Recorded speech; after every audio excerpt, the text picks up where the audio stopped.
ডার্বিতে যুবভারতী ক্রীড়াঙ্গনে যে প্রতিবাদ দেখানোর কথা ছিল ইস্টবেঙ্গল সমর্থকদের, মঙ্গলবার ঘরের মাঠে রেনবোর বিরুদ্ধে ম্যাচে সেই প্রতিবাদ জানালেন লাল হলুদের ফুটবলার এবং সমর্থকরা। তোমার শহর আমার শহর, পাশে আছি আরজিকর, এরকম ব্যানার নিয়ে খেলার শুরুর থেকেই হাজির ছিলেন ওরা, অর্থাৎ ইস্টবেঙ্গল সমর্থকরা।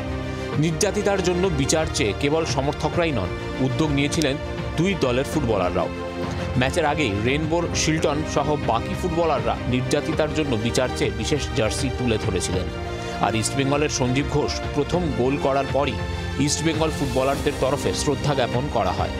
যেভাবে সোমবার নৈহাটিতে মোহামেডান ফুটবলাররা নির্যাতিতার জন্য প্রতিবাদে সোচ্চার হয়েছিলেন, ঠিক সেভাবে লাল হলুদ গ্যালারিও সোচ্চার তখন প্রতিবাদে।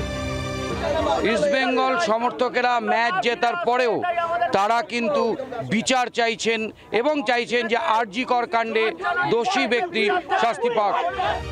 যদিও ইস্টবেঙ্গল কর্তা দেবব্রত সরকার স্পষ্ট করেছেন নিজের অবস্থান।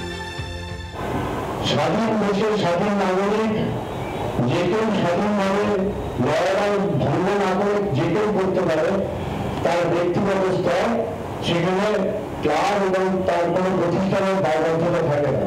নিশ্চয়ই তার ইচ্ছে হয়েছে সে করেছে, আমি তো বলছি তার ব্যক্তি স্বাধীনতা হস্তক্ষেপ করিনি, সে করেছে, তার ইচ্ছেকে সমর্থন দেন।